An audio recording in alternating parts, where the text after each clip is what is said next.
Buenas noches, bendiciones. Sean todos bienvenidos a nuestro primer programa, Testimonios de Avivamiento. Un espacio para testificar lo que Dios ha hecho en la vida de muchas personas. Hoy nos acompaña Yasdani Soto, un hombre lleno de Dios que ha visto la mano de Dios obrar en su vida a través de sus procesos. Bienvenido, Yasdani. No, un placer poder estar acá. Mucho gusto tenerlo por acá. Gracias por aceptar la invitación. Pero sé que el público que está ahorita viendo nos quiere saber quién es Yasdani Soto. Bueno, Yasdani Soto es un muchacho del Río Banano. Desde allá estamos aquí. Tenemos 9 años de haber encontrado a Dios. A mis 21 años encontré a Dios. Estuve 5 años en una iglesia, hermosa casa que llevo en mi corazón, y ya vamos para casi 5 años de haber llegado a Avivamiento y Poder. Soy licenciado en trabajo social, tengo 29 años, pero lo más importante es eso, que hace 9 años tuve ese encuentro con Dios. Amo lo que hago, amo trabajar con jóvenes, amo dedicar tiempo a ellos y sobre todo amo el poder ver a Dios, ¿verdad?, transformar vidas. Y Bueno, más allá del ámbito profesional, de lo laboral y todo esto, es sin duda mi pasión es el ministerio, mi pasión es todo lo que involucre a Dios, ¿verdad? Que al final eso es lo que le da sentido a mi vida, lo que me hace sentir pleno, lo que le da propósito, que es tal vez de lo que un tiempo carecía, ¿verdad? Pero eso lo vamos a ver más adelante. ok, vemos que hay una historia muy interesante por contar. Dicen que la vida es como una canción, lo que trae altos y bajos, está cargada de emociones y muchas historias. Y sabemos de que usted está aquí para contarnos una historia muy interesante, lo que Dios ha hecho en tu vida a través de procesos, desiertos, cosas difíciles que a veces pasamos todos, pero qué mejor manera de tenerlo aquí para que usted nos cuente lo que sucedió en un antes y un después de sus 21 años. Sí. Bueno, todo comenzó como todos, ¿verdad? Desde muy niño. Vengo de una familia lastimosamente disfuncional, con mucha violencia, agresión, ¿verdad? Mi mamá me tuvo a mí a los 14 años. Entonces, y ella venía de un hogar también muy disfuncional, violencia. Entonces, tal vez esa fue la manera en que ella pudo criarme. Entonces, desde muy, muy niño sufrí mucha violencia, golpes, rechazo. Entonces, eso desde muy, muy niño despertó en mí mucha ansiedad y depresión. Hubo un tiempo donde mis papás, por situaciones, ¿verdad?, se separaron. Yo me quedé solo con mi papá.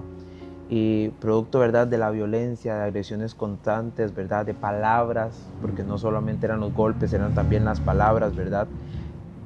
Esa ansiedad y esa depresión quedó en mí. Y al irse mi mamá, ahora entró aún más lo que es la depresión, ¿verdad? Ese sentimiento de abandono. Recuerdo que muy, muy niño, 8, 9, 10 años, yo me sentaba al borde de mi cama, me agarraba las rodillas y me tiraba al piso. Y hoy nos podemos preguntar, ¿qué hace un niño viviendo eso, verdad? Claro. Y yo lloraba y yo me preguntaba con esa edad, ¿qué había malo en mí? ¿Qué había hecho yo para que tal vez tuvieran ese trato conmigo, verdad?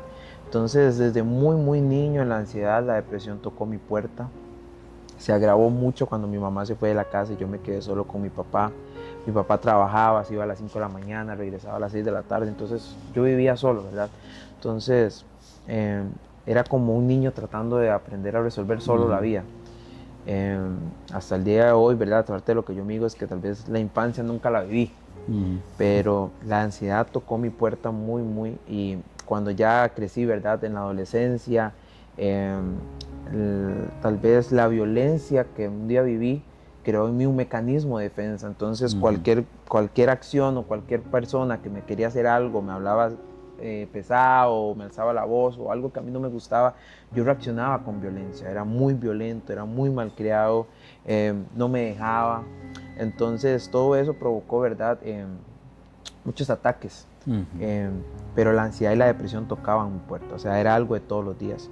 Yo recuerdo que yo salía del colegio y yo sabía que yo iba a ir a mi casa, a encerrarme a mi cuarto a llorar. Y claro, en el colegio todo el mundo veía al muchacho que jugaba de de popular, de esto y que el otro, pero yo veía el reloj y yo veía que faltaban 5 minutos para que tal vez terminara ya el día del colegio. Y yo sabía que me esperaba mi cuarto para yo ir a llorar. Y era eso, ¿no? Ansiedad. Salía los fines de semana, fiestas, ¿verdad?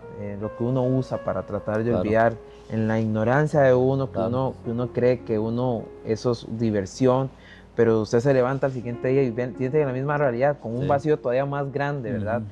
Entonces empecé a salir mucho a fiestas, empecé a tener relaciones sexuales descontroladamente, llegué a probar las drogas, ¿verdad? Producto de todo eso mismo, porque tal vez sí eran momentos que al momento ahí le hacen creer a usted, ¿verdad? Que usted, su realidad que usted está viviendo se le olvida por unas horas, pero al siguiente día era lo mismo, ¿me entienden? Sí. Y pasaron los años así. Durante mi adolescencia tuve 4 intentos de suicidio. 4. 4 intentos de suicidio. 2 terminaron hospitalizados.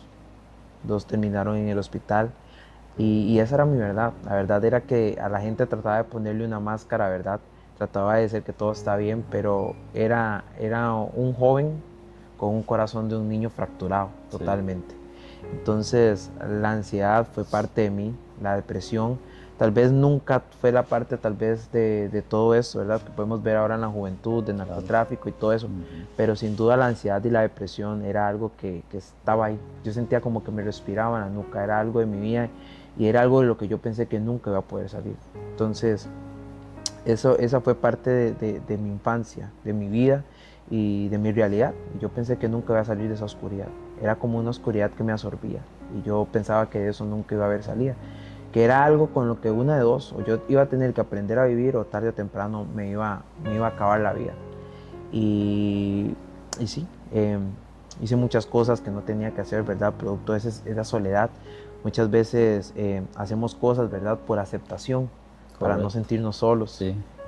para estar bien con el grupo, ¿verdad? Y muchas cosas que me lastimaron, o sea. Y eso es más que todo mi parte de mi infancia y mi adolescencia, ¿verdad? Antes de llegar a encontrar a Dios, yo estaba muy sumergido en esa oscuridad y cada día era más oscuro. Cada día para mí era más oscuro y ya con 4 intentos, 2 hospitalizados, era cuestión de tiempo para que pasara. Era mucho el ataque. Sí. Era mucho el ataque por cuestiones de... Tal vez el enemigo muchas veces usa estrategias como para desenfocar de lo que el propósito de Dios tiene para nuestras vidas. Pero siempre tenemos esa ¿cómo te explico? Esa necesidad de saber de que Dios siempre está ahí a pesar de las circunstancias, los desiertos. El amor de Dios siempre nos sostiene. Por algo estás aquí contando todo lo que pasaste. Me gustaría hacerte una pregunta. ¿Cuándo llegó el avivamiento a tu vida para que tu proceso se convirtiera en un testimonio? Bueno, eso fue muy curioso, es una historia que a veces que la cuenta, ¿verdad? Puede causar risa, pero fue algo muy curioso porque yo siento que Dios supo cómo tratar conmigo y cómo llamarme. Él se esperó, digo que Él se esperó hasta que yo llegara a mi etapa final del colegio, porque recuerdo que fue para finales del año 2017, estábamos a punto de hacer nuestros exámenes de bachillerato, y yo recuerdo que mi mamá ya vivía en otra casa, ¿verdad? Pero teníamos buena comunicación. Ella me invitó a ir a una iglesia a la que ella asistía para que el pastor orara por mí por los exámenes de bachillerato. Claro. Yo le dije a ella que no iba a ir a eso porque yo no creía en nada de eso. Y que al fin, y que ya, y eso fue eso era un sábado. Y que hoy ese mismo día yo tenía una fiesta en la noche, que como yo voy a ir a una iglesia y después en la noche a una fiesta, ¿verdad? Y yo recuerdo que me insistió tanto que yo le dije, está bien, vamos, yo la acompaño. Y recuerdo que empezamos ahí en el culto, ¿verdad? Estaba el culto, al final terminó, el pastor la vino a saludar y ya me iba a presentar. Y la presentación que mi mamá me hace con el pastor es como que llama al pastor y dice, pastor, vea, él es mi hijo, él no cree en Dios. No... Ajá. Y ya yo me quedo así como, ay, Dios mío. No, sí, abarba. Y yo me le quedo viendo al pastor, ¿verdad? Esperando qué es lo que él me va a decir. y él se me queda viendo. Recuerdo, era un pastor pequeñito, bajito, tenía unos ojos celestes profundos, y él se me quedó viendo nada más, y yo recuerdo que las palabras de él que fueron: Jesús te ama. Esas fueron las palabras de él. Y ya me dijo que se podía orar por mí, ¿verdad? Yo recuerdo que oró por todo menos por los exámenes de bachillerato. Empezó a orar por mí, que Dios me iba a llamar y que Dios me iba a usar y que Dios quería hacer algo conmigo y que Dios me llamaba para estar con jóvenes y un montón de cosas, ¿verdad? Y yo en mi mente como, man, usted no sabe quién soy, o usted no sabe todo, usted no sabe cómo estoy yo, ¿verdad? Ese día me fui, ¿verdad? Y obviamente me fui de fiesta en la noche. Entonces fui a mi casa, me bañé, me cambié, nos fuimos de fiesta. Cuando estábamos en el lugar, como yo le decía, o sea, yo en mi apariencia, en mi caparazón, siempre trataba de ser el centro de atención o ser esa persona alegre, ¿verdad? Que el alma de la fiesta, como decimos. Y ese día yo recuerdo que yo me paré en una esquina. Yo estaba en una esquina y yo no sé qué me pasaba, yo me sentía extraño. Y yo estaba ahí, ¿verdad? Estaba tomando una botella ahí. Pero yo estaba metido en mi mente y mis amigos llegaban y me decían: ¿qué le pasa? ¿Qué le pasa? ¿Qué tiene? Y que no sé qué. Y yo no me ubicaba. Y de repente, yo vi esos ojos azules delante mío. O sea, esos ojos azules se me vinieron. Y esas palabras: Jesús te ama. Y yo empecé en una batalla por dentro conmigo mismo y yo me decía: Jesús me ama a mí. Jesús me ama. Y estaba la música altísima, pero yo no escuchaba la música. Yo estaba dentro mío en una lucha. Y yo decía: Jesús puede amar a alguien como yo. Y recuerdo que yo quería llorar. Y yo le dije a un amigo que por favor me fuera a dejar a la casa porque yo no sabía qué me pasaba. Pasó, ¿verdad? A la semana nosotros teníamos otra fiesta que estábamos ahí, ¿verdad? Era una casa de una tía que, si lo ve se va a dar cuenta. Ellos me dejaban cuidando, la casa era muy grande y bonita, entonces ellos me dejaban cuidándola cuando se iban. Entonces yo la agarraba para hacer fiesta. Entonces hicimos una fiesta ahí, ¿verdad? Ya para despedir el año y todo esto, ya que habíamos pasado y todo eso. Entonces llegaron, ¿verdad? Llegaron mis amigos y todo. Se tenían que ir como a las 5 de la mañana porque ellos venían de Punta Arenas. Entonces todos se fueron a las 5 y yo quedé solo. Al final hubo un cierre en la carretera, entonces llegaron muy tarde. Pero desde que ellos se fueron, yo sentí como mucho escalofrío en mi cuerpo, pero un miedo horrible, terrible. Era horrible lo que yo sentía. Yo estaba en el mundo, pero yo le podía decir que yo literalmente sabía que algo espiritualmente me estaba pasando. Y yo recuerdo que a eso como a la 1 de la tarde, ¿verdad? Pasé todo el día así, como a la 1 de la tarde literalmente yo escuché una voz audible, horrible, que me tiró al piso. Y lo que él me decía era: ahora sí te tengo. Y yo caí al piso llorando. Yo lloraba, no podía levantarme, temblaba, yo gritaba, no entendía lo que me estaba pasando. A como pude llamé a mi papá llegó por mí, me llevaron al hospital. Fueron 2 semanas que para mí duraron 3 años. Si yo le digo hasta que en esas 2 semanas yo dormí 2 horas, fue mucho. Los ataques de pánico, depresión, de ansiedad que tengo de joven se dispararon. Después de ese suceso. Después de ese suceso. Yo pasé 2 semanas que literalmente para mí para mí duró un año. Porque llegaba la noche y yo temblaba del miedo. Yo tal vez conciliaba un poco mi mente cuando ya veía que salió el sol, porque yo sentía la muerte respirándome. O sea, yo sentía que yo en cualquier momento me iba a morir. Durante esas 2 semanas tuve otros 2 intentos de suicidio. Mi papá tenía que estar pendiente de mí a ver en qué momento yo salía corriendo a hacerlo de nuevo para abrazarme o agarrarme y que no lo hiciera, ¿verdad? Y recuerdo que fue algo, no me bañaba, no salía de la casa, no comía, lo que comía lo vomitaba. Yo escuchaba voces que me decían que me matara y pasó así, ¿verdad? Íbamos al hospital, me amarraban.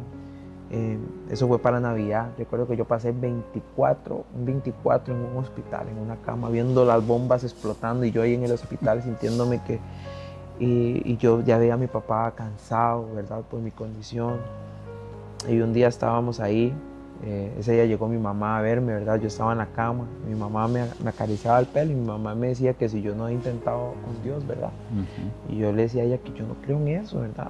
O sea, que no sé, no es lo mío, no sé. Y esa misma noche yo recuerdo que que yo estaba a mi cama acostado y yo sentía algo, el día más pesado fue ese. Yo sentía algo horrible. Sentía que la muerte estaba allá a la par de mi cama. Y yo me paré para ir a suicidarme. No, mi papá ya el cansancio de toda esa semana se quedó dormido. Y yo fui a intentarlo de nuevo, pero fue diferente porque yo sentía que esa noche iba a pasar. Yo sentía que yo no tenía control de mi cuerpo. Y en lo que yo estaba ahí, ¿verdad? Con el cuchillo me lo iba a clavar en el cuello. Yo recuerdo que ya lo iba a hacer. Y en ese momento yo escuché una voz que me decía a mí, falta poco, espera. Solo eso me dijo la voz. Y eso fue como un entrar en sí. Yo entré en sí y por unos segundos, después de en esas 2 semanas, yo sentí paz. Y me fui a acostar y dormí. Pero al siguiente día amanecí igual, ¿verdad? Íbamos a los doctores me estaban haciendo exámenes a ver qué era lo que estaba pasando porque en los exámenes no me salía nada, ¿verdad? Ya la doctora llega y me dice que pues sí tengo una bacteria en el cuerpo, pero que todo va a estar bien y que no sé qué, no sé cuánto. Pero lo que pasó fue que esa noche antes de que a mí me llamaran al hospital, yo fui y me acosté. Cuando tuve el intento de suicidio, fui y me acosté. Y ahí yo quedé cara a cara con mi cama. Yo me acosté y mi cama queda respaldada con la cama. Y es muy loco porque años después, ya en el Evangelio, ¿verdad? Me regalaron el libro de los generales de Dios. Y leyéndolo me doy cuenta que muchos de ellos tuvieron su encuentro personal con Dios así, en una cama acostados y con cara a cara frente a la pared. Está en un libro de los generales de Dios, súper recomendado. Sí. Y yo recuerdo que yo estaba ahí igual, me volteé, yo quedé cara a cara con la pared. Y yo empecé a llorar, pero sentía paz, ya no sentía eso. Y yo recuerdo que mis palabras para Dios fueron, si en verdad tú existes, y si en verdad tú eres quien dice que la gente es, ¿verdad? Y ahora eso es lo que voy, yo no conocía nada del Evangelio, pero yo literalmente sentía a alguien hablándome aquí a mi oído. Y hoy entiendo que la oración que yo estaba haciendo en ese cuarto era la oración que nosotros conocemos con la oración del pecador, ¿verdad? La oración del arrepentimiento. Yo no la conocía, pero el Espíritu Santo en mi cuarto, yo escuchaba donde Él me la iba susurrando. Yo le dije, te abro mi corazón. Te abro mi corazón, quiero que entres. Y si tú entras, verdad, yo digo que Dios a veces nuestras palabras tal vez no son las correctas, pero Dios conoce la intención del corazón. Y yo me recuerdo que mis palabras con Dios fueron como, yo te prometo que por lo menos voy a intentar servirte, o intentar, ¿verdad?, buscarte. Y Dios escuchó mi oración. Al siguiente día nos llamaron del hospital, ¿verdad?, que había una bacteria, pero que ya no estaba, que todo estaba bien. Oh, Dios. Y yo sabía que había sido Dios. Amén, ese amén. mismo día, yo fui para mi casa. A mí nadie me invitó a la iglesia. Dije, yo voy para la iglesia. Me alisté, me fui para la iglesia, al culto. Yo no sabía que había que alzar las manos, yo alzaba las manos. Yo no sabía que había que ir al altar, yo estaba clavado en el altar.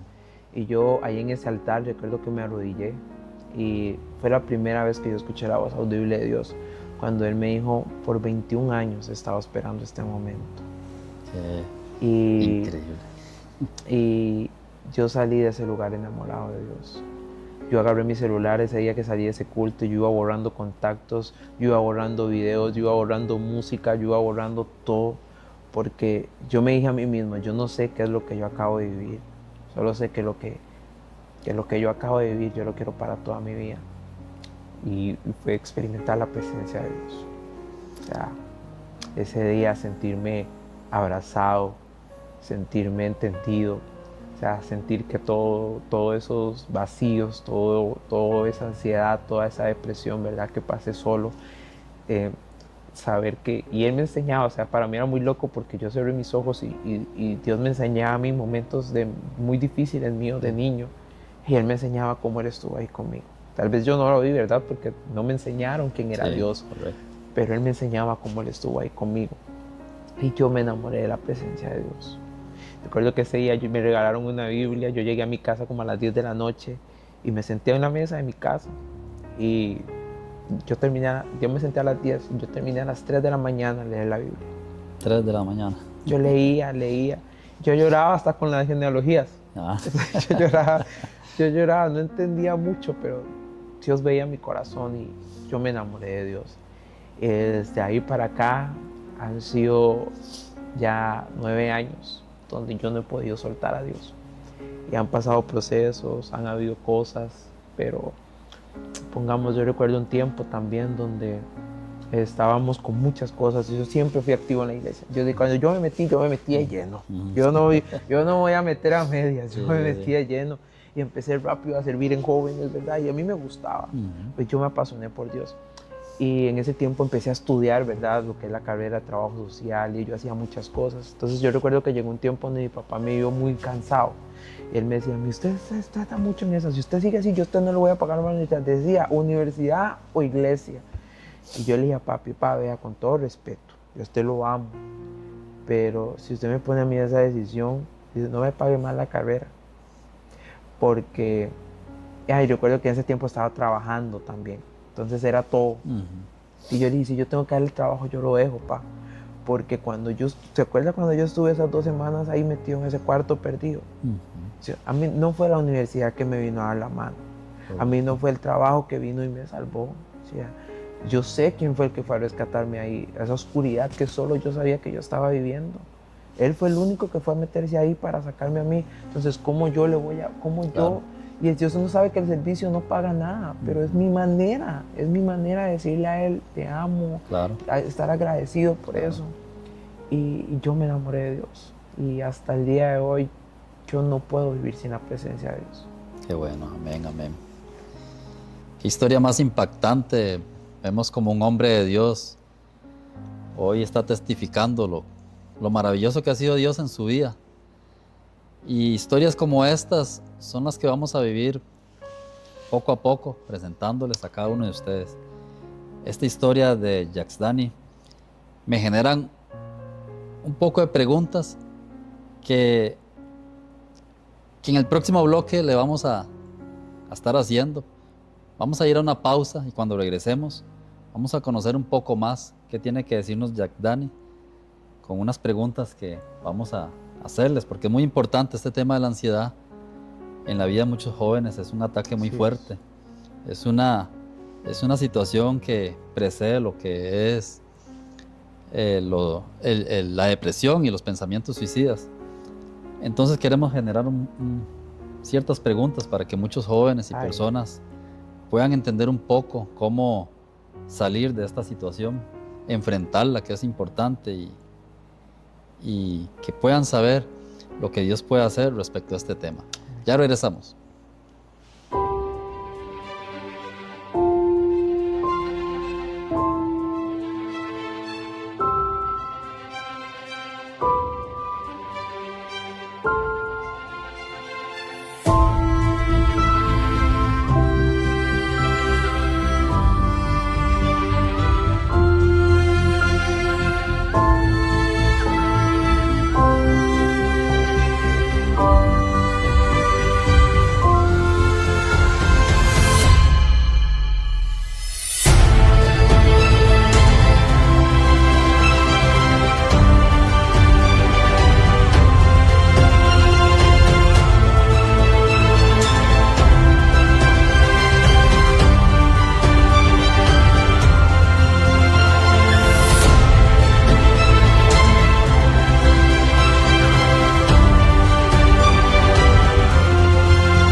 Estamos de regreso compartiendo el testimonio de Yaxdani Soto, un testimonio donde tocamos temas como la ansiedad, la depresión, pensamientos suicidas, pero que el amor inagotable de Dios su misericordia y su gracia han alcanzado a este varón de Dios, Amén.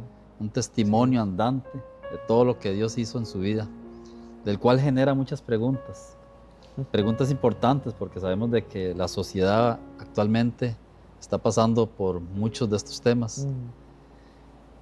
Quiero hacerte una pregunta muy importante. ¿Cuándo empezaste a notar que la ansiedad y la depresión eran parte de tu vida? Siento que desde muy niño, pero hasta cuando yo vine a Dios pude entender muchas cosas. Pero, o sea, desde muy niño lo enfrenté, lo padecí, pero tal vez no tenía la profundidad de entender que yo pasaba por eso. O sea, yo escuchaba sobre la depresión y la ansiedad, y aunque yo la estaba viviendo, yo no sabía que yo la estaba viviendo. Cuando yo vengo a Dios y veo mi pasado, entiendo de dónde Dios me sacó, ¿verdad? Claro. Pero sí fue como que mucha etapa de mi vida la viví, pero no supe identificarla. Y yo creo que hay muchas personas que pueden estar pasando esa situación, Claro. que están pasando ansiedad, Ujú. que están Sí. pasando depresión y no están conscientes de que la están pasando, ¿verdad? Claro. Porque eso es un engaño muy grande que hace el enemigo, es una venda Exacto. muy grande que Sí, nos exacto. pone. Ujú. Es una venda que le hace ver a uno que usted está muriendo poco a poco, pero usted no lo ve. Cierto. ¿Entiende? Usted se va muriendo por dentro y usted no lo está sabiendo. Claro. Porque usted escucha mucho sobre depresión, usted escucha en las redes sociales, en las noticias, en todo lado, depresión, ansiedad y muchas cosas. Y la gente no está consciente de que están pasando o están enfrentando esa realidad. Entonces, para mí fue como haber venido a Cristo, que esa luz entrara a mi vida, que esa venda se me quitara y ver la verdad de todo lo que el enemigo estuvo haciendo conmigo en el pasado, en mi niñez, en mi juventud, en mi adolescencia, y decir, mira, yo estaba viviendo esto y no estaba consciente. Entonces, para mí fue como ese momento, en cuando lo viví, pero hasta en el momento en que la luz entró a mí, ¿verdad? Porque al final la Biblia describe esto, el mundo espiritual como esto. Claro. El reino de las tinieblas contra el reino de la luz. Claro. Y en el reino de las tinieblas, ¿verdad? La misma palabra lo dice, oscuridad. Usted no ve nada, usted no sabe cómo está su condición, usted puede estar sucio, pero usted no se ve porque no hay luz. Pero cuando usted viene a la luz, usted empieza a ver su realidad, empieza a ver sus áreas sucias, empieza a ver sus caídas, empieza a ver que hay áreas que no están bien. Pero para mí fue ese momento, cuando llegó la luz. Claro. Cuando se está pasando por un ataque de ansiedad, ¿cuál es el momento más difícil?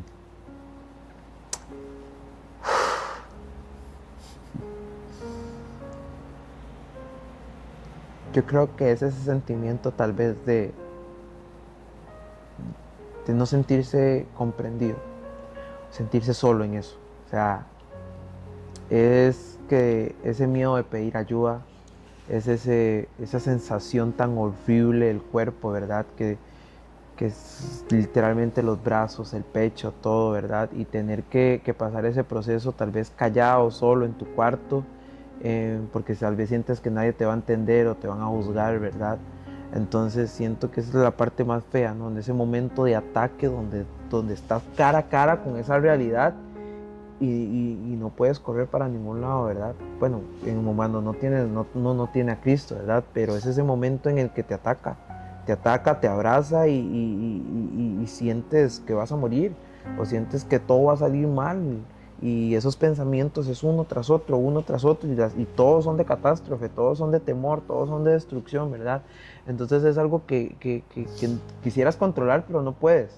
Entonces esa es la parte más fea, o sea, ya sí, cuando te entra y no puedes parar, por más que tú quisieras parar, no puedes, o sea, está ahí presente y lo vas a tener que enfrentar y no puedes pararlo. Entonces para mí es esa parte cuando estás tal vez solo en tu cuarto y llega y es aguantar. Sí. Qué difícil. Los vacíos y la desesperanza son emociones sentidas por la ansiedad que alimentan la depresión y los pensamientos suicidas. Y esto hace perder la identidad con la que Dios nos marcó. Entonces, ¿cómo puede una persona recuperar el sentido de propósito? La presencia de Dios. La presencia de Dios, por eso le digo, cuando yo salí de esa iglesia, después decía, no fue fácil porque no fue un proceso de sanidad de un día. Hubo muchas veces que la depresión, la ansiedad tocó mi puerta después de haber conocido a Cristo, pero era diferente porque ahora cuando ya venía yo sabía que no estaba solo. yo sabía que la presencia de Dios estaba conmigo y la enfrentaba con Él juntos.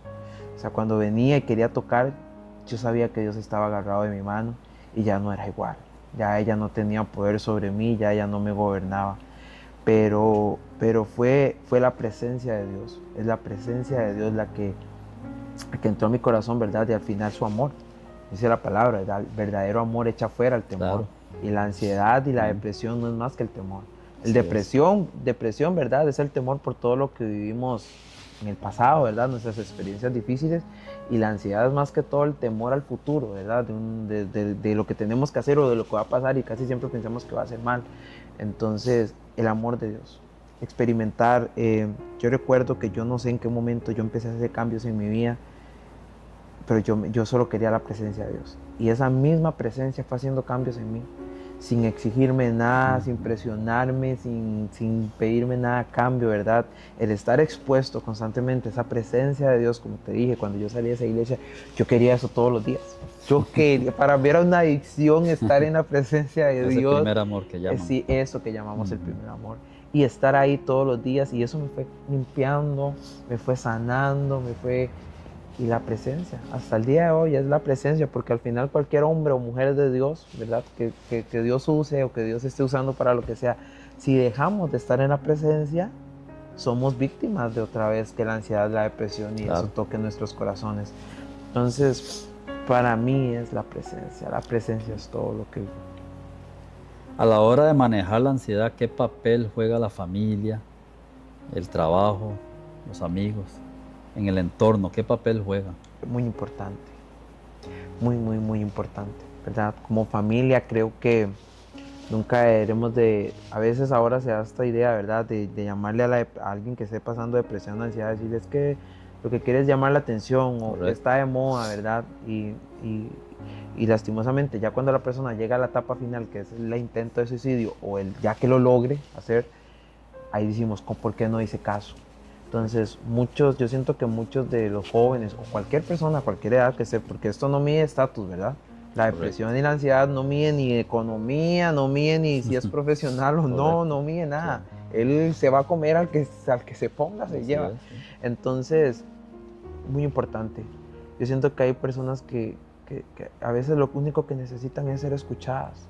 Poder sacar desde su corazón todo lo que tienen, lo que llevan el peso, ¿verdad? Y poder ser escuchadas desde la empatía, sobre todo ser muy empáticos, claro.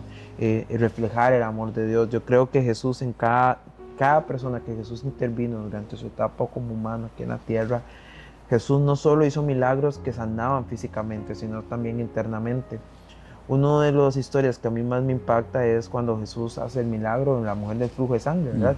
Que todos lo conocemos, ¿verdad? Que ella toca el borde del manto, Jesús la sana.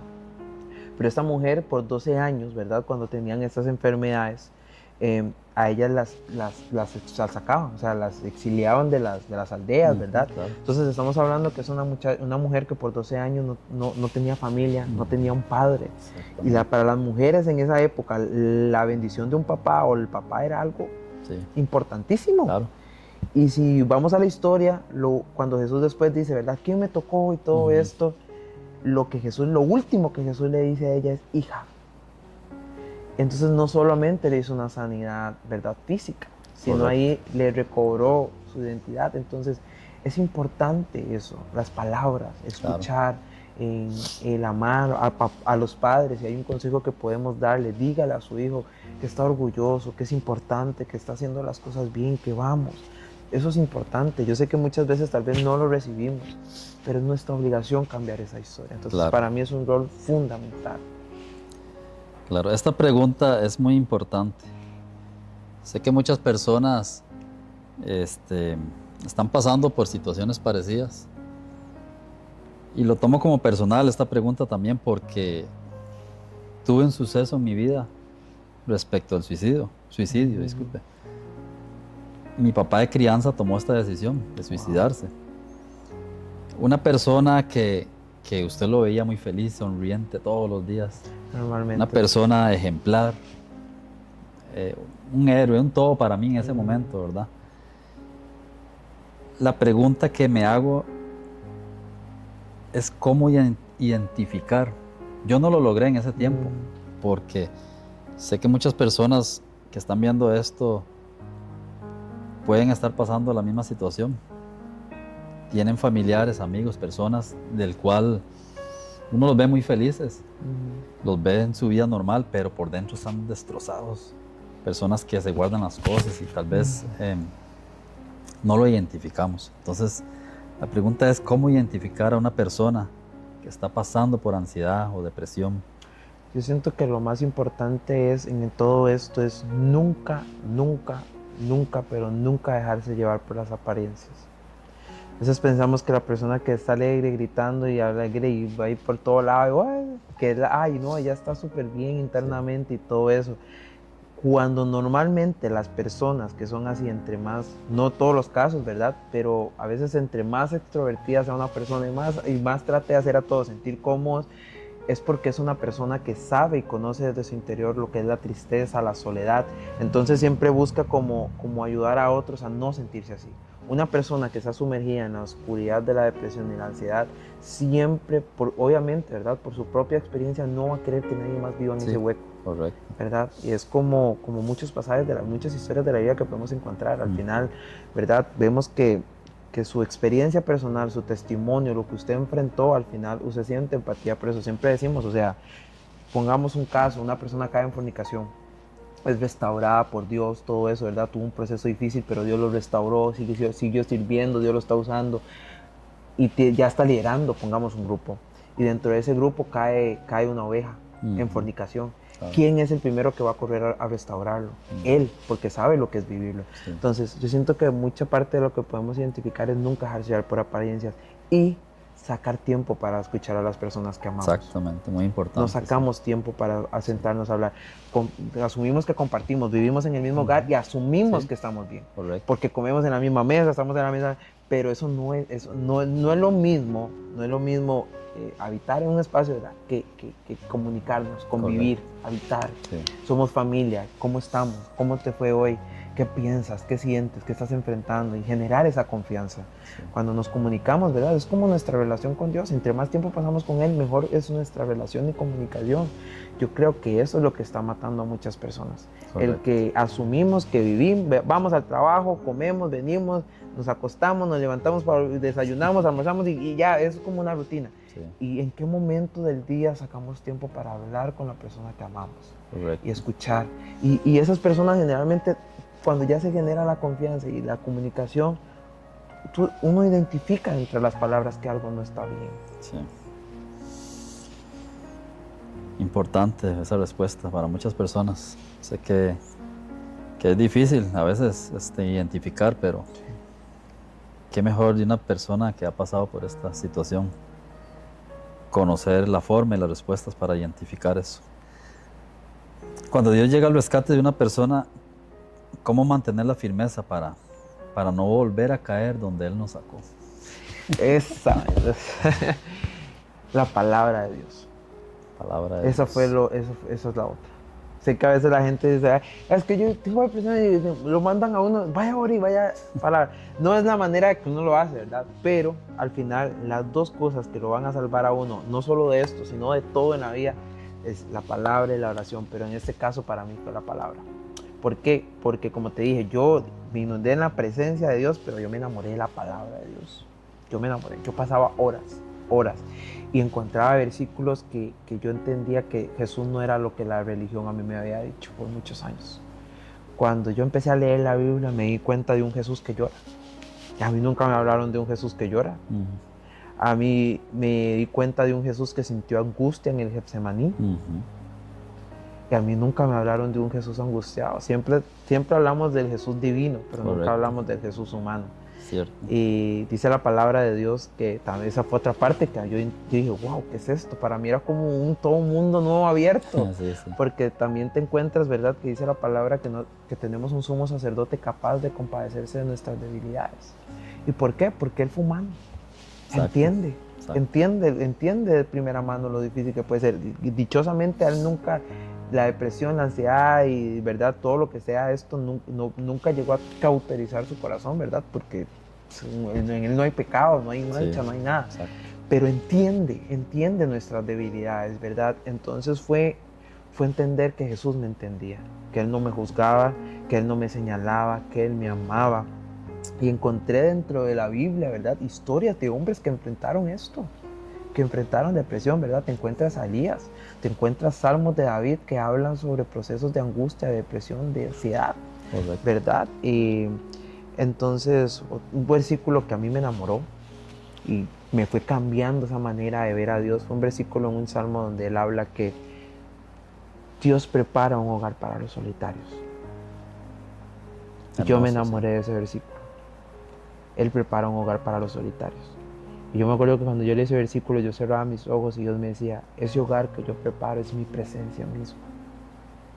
O sea, la presencia de Dios es el lugar que Dios prepara para nosotros, los solitarios, los quebrantados de corazón, ¿verdad? Lo que hemos pasado procesos difíciles, Él prepara su presencia para nosotros. Amén. Y está disponible ahí para nosotros, pero la palabra es lo que nos sostiene, la palabra es verdad, dice la palabra de Dios que lámpara es a mis pies tu palabra. Sí, amén. Entonces, en medio de esa oscuridad, ¿verdad? Él está ahí. Otro versículo que a mí me... Por eso le digo, o sea, cuando tú hables la Biblia y se te es revelada, entiendes que Él no es lo que la religión decía. Correcto. Un salmo que todos nos sabemos, ¿verdad? Y que todos nos sabemos, pero tal vez no profundizamos en cuando David dice, en el valle de sombra y de muerte tú estarás conmigo. Así es, amén. O sea, lo que él está viendo es oscuridad y muerte. Lo que yo sentía que yo veía durante mis periodos de ansiedad y depresión, yo solo veía oscuridad y muerte. Pero David dice, ahí tú estarás conmigo.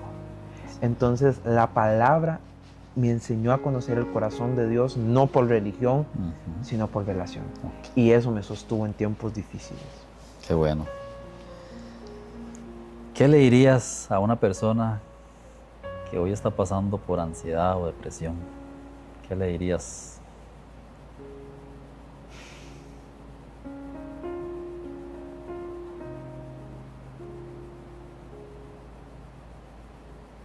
Que no están solos. Y no lloro, ¿verdad? Porque yo sé que ya eso es una etapa en mi vida que gracias a Dios cerró. Pero me rompe tal vez pensar personas que están pasando y eso, ¿verdad? Y saber que lo que vos viviste, sabes lo que, primera mano lo que se siente y saber que alguien en este momento tal vez lo está enfrentando o tal vez está tomando la decisión de suicidarse, ¿verdad? Sí. Que no están solos, que hay salida, que Dios, vea, la presencia de Dios es todo lo que el ser humano necesita.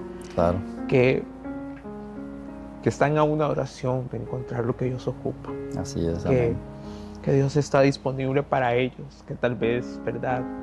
A veces sentimos que vamos a ser juzgados y señalados, pero no por Dios. Él no es un padre que abandona y mucho menos en esos tiempos. Yo estoy seguro que en esos tiempos es cuando más cerca está. Claro. Y mi palabra es que no están solos. Y más que solos en el sentido humano, es en el sentido divino. Él está ahí.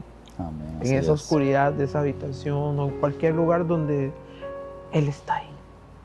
Y solo es una oración lo que Él ocupa, solo es alguien que le diga, te abro mi corazón. Una pequeña apertura de esa puerta, Él entra. Así es. Él entra y que hay salida. Parece que no, pero hay una luz. En esa oscuridad sí hay una luz que el enemigo no quiere que veamos. Qué mejor ejemplo que Yasdani Soto, un hombre rescatado por Dios. Amén. ¿Qué crees que todavía le falte a la sociedad para entender sobre la ansiedad? Empatía, muy importante, pero más allá de la empatía, yo siento que es tener una relación verdadera con Dios. ¿A qué me refiero? Muchas personas no han tenido un verdadero encuentro con Cristo, han tenido una religión. Un religioso juzga, un religioso señala, un religioso ve a alguien con depresión, angustia, aún siendo cristiano, y lo juzga, lo señala, lo critica, lo hace sentir aparte. Pero una persona así es una persona que no ha tenido un encuentro con Cristo. Porque cuando tú tienes un encuentro con Cristo, no puedes señalar los procesos de otros, ni criticar, ni señalar a otros, ¿verdad? Entonces creo que a lo que le falta mucho, tanto al mundo como a la iglesia global de Cristo, ¿verdad? Es empatía, amor. Eso, el amor, empatía por lo que la otra persona está viviendo y entender que ya el mundo los juzga, que ya el mundo los hace sentir raros, como para que vengan a Cristo y encuentren ovejas que también los hacen sentir así. Entonces para mí es como más ese sentido de que todos tengamos una verdadera conexión con Cristo, que esa conexión con Cristo, la palabra dice que nos va a hacer amar, ¿verdad? La Biblia dice que en esto conoceréis que son mis discípulos, cuando sean completamente capaces de amarse unos a otros. Entonces, para mí es como que todos podamos verdaderamente en nuestro corazón poder reflejar el amor de Cristo. Y el amor de Cristo es lo que va a hacer que esas personas también se sientan amadas y encuentren un lugar donde sentirse aceptados, ¿verdad? Y entrar en su proceso de sanidad. Muy bien. De acuerdo a tu experiencia vivida, ¿qué puedes aportar a la sociedad para que las personas sean libres de la ansiedad y la depresión? Pongamos, como decía, ¿verdad? Todo este proceso de depresión, cuando yo conocí a Dios, fue un proceso. No salió algo que sanó de la noche a la mañana, al menos en mi caso. Hace aproximadamente 1 año y medio pasó una situación muy difícil en mi vida, muy, muy difícil, donde eso quiso volver a venir a mi vida. Y recuerdo que yo estaba a las 6 de la mañana en la alfombra de mi cuarto, tirado en el piso, yo lloraba, gritaba. Fue un proceso muy difícil, pero nunca en mis 9 años de mi vida yo sentía a Dios tan cerca. O sea, era como que me sentía lo más bajo del mundo, pero al mismo tiempo me sentía la persona más amada del mundo. Y yo recuerdo que fue algo tan especial porque yo estaba en una posición que humanamente era imposible que yo me sostuviera arrodillado, pero yo estaba tirado para atrás, pero literalmente yo sentía como si yo estaba apoyado en algo atrás y que alguien me estaba abrazando. Yo lloraba y yo me desahogaba y me desahogaba y me desahogaba. Y esa noche, hace año y medio atrás, yo puedo decir que yo recibí mi sanidad completa sobre la depresión y la ansiedad. Y desde ese día nació en mi corazón un proyecto. Voy a aprovechar para un proyecto que voy a aprovechar la oportunidad para hacer propaganda. Claro. Un programa que se llama Decido Vivir. Decido vivir. Decido vivir, porque vivir es una decisión. Hay muchas personas que están vivas pero no viven. Hay muchas personas que respiran pero son unos cascarones nada más. Vivir es una decisión. Claro. Y esa noche yo decidí vivir. Y el programa se llama Decido Vivir. Es un programa destinado a jóvenes, adultos, adolescentes, servidores y líderes, porque es importante que entendamos, si alguna persona nos está escuchando, no tenemos que tener vergüenza si somos líderes o servidores y estamos enfrentando esto. Y basta de callar, basta de enfrentarlo solo. Si somos líderes, servidores y estamos enfrentando eso, tenemos que entender que Cristo quiere sanarnos, que Cristo no solamente nos quiere activos, sino que nos quiere sanos. Así es. Y este programa, ¿verdad? Decido Vivir es direccionado para líderes, servidores y también toda la red de jóvenes, ¿verdad? Es un seminario de prevención contra el suicidio, ansiedad y depresión. Qué bueno. En jóvenes cristianos. Qué bueno. Es un proyecto con una visión tanto a nivel provincia como la provincia de Limón como a nivel nacional. Es un seminario de una duración de aproximadamente de 3 a 3 horas y media, ¿verdad? Donde hablamos lo que es la depresión, la ansiedad, pensamientos de suicidio. Al final impartimos una palabra y ministramos, ¿verdad? Que al final la intención de esto es que lo que yo experimenté ese día en el cuarto, ese abrazo, ese amor, para poder llevarlo a otros a experimentar eso mismo. Es direccionado a jóvenes cristianos, porque yo creo que basta. Basta que esto sea un tema tabú en las iglesias, basta que nuestros jóvenes, ¿verdad?, los tengamos activos, ustedes los vemos corriendo. No digo, de la iglesia me refiero a la iglesia global, ¿verdad? Vemos a nuestros jóvenes corriendo en sonido, corriendo en redes, corriendo a tomar fotos y los vemos activos, corriendo para allá, y en la casa se nos están muriendo. Y basta de eso. Sí. Basta de hacerlos sentir a ellos que se están muriendo solos. Entonces queremos ir por ellos. Claro. Queremos quitarle la capa que el enemigo ha puesto para tapar esto. Queremos que la depresión, la ansiedad, intentos de suicidio en jóvenes cristianos sea visible, que ya deje de ser algo escondido y que se vuelva una realidad, que las iglesias sepan que esto está pasando y que ellos nos necesitan, que ellos solos no van a poder salir de eso. Entonces es un seminario, estamos dispuestos a ir a cualquier parte de la provincia, es totalmente gratuito. Todo lo que haya que poner, nosotros vamos a esforzarnos por darlo. Lo único que necesitamos es que nos digan, venga, denlo, porque no vamos a permitir que el enemigo siga jugando con nuestros jóvenes. Y queremos quitarle esa venda que él ha puesto aún a la misma iglesia, porque aunque de muchos años escuchamos que esto es un tema tabú y que hay que hacerlo visible, sigue siendo un tema tabú. Sigue siendo un tema que no se toca, sigue siendo un tema que asumimos que porque nos están sirviendo, que porque están activos o porque vienen a redes están bien. No, esto es un tema que tiene que tocarse y basta de que el enemigo juegue con nuestros jóvenes. Aunque queremos jóvenes libres, queremos jóvenes que sirvan desde el amor, no desde el temor. Hermoso. Entonces este programa, ¿verdad?, está ahí presente. Si alguna persona desea, solo puede contactarse conmigo. Estamos ya organizando todo. Le mandamos las diapositivas, le mandamos qué es lo que queremos hacer, qué es lo que buscamos, cuál es nuestro propósito, cuáles son los resultados que esperamos. Y estamos dispuestos a ir a cualquier parte del país. Qué bonito y ese proyecto. Es el aporte que puedo dar a la sociedad en esto. Claro, qué hermoso proyecto, y es una prueba, un testimonio que es para eso, para enseñarnos y motivarnos de que todo proceso tiene un propósito. Bien. Y te felicito porque usaste lo que el enemigo quiso intentar contigo. Ahora yo voy por él. Tú lo usaste para...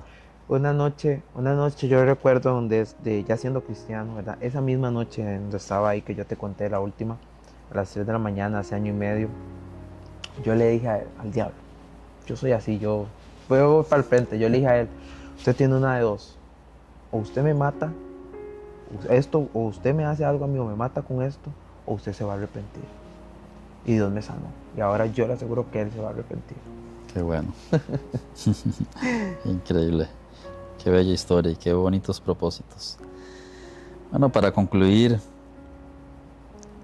esta etapa de preguntas, quiero hacerte una muy importante. Si pudieras resumir tu proceso en una palabra o en una frase, ¿cuál sería? Decidí vivir. Decidí vivir. Decidí vivir. Encontré vida en Cristo y tomé la decisión de vivir. Y una vida plena, una vida con propósito, una vida con destino, una vida con plenitud. Yo decidí vivir. Esa ha sido como la frase mía. Decido vivir. Excelente. Decido vivir. Pase lo que pase, venga lo que venga, decido vivir. Excelente. Bueno, Jack, quiero darte las gracias por compartirnos a todos este hermoso testimonio donde vimos la mano de Dios obrar. Te felicito, la verdad es que mi admiración. Fuiste muy valiente en ese proceso y qué placer tenerlo aquí, poder escuchar. El placer es mío. Poder escuchar lo maravilloso que es Dios. Te agradezco, muchas gracias. A usted. Espero que les haya gustado el programa. Te invitamos para que continúe viendo nuestros testimonios, nuestro programa, que va a edificar muchas vidas. Esto trae como principal objetivo que las personas crean de que hay un Dios capaz de sacarnos del hoyo en el que Satanás muchas veces intenta meternos. Pero la gracia y la misericordia de Dios siempre están presentes. Dice la palabra en 2 de Timoteo 1:8 que no te avergüences de dar testimonio de lo que ha hecho Dios en tu vida.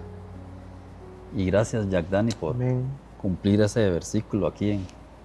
Eso estamos. Le agradezco y nos despedimos. Muchas gracias. Hasta luego. Hasta la próxima.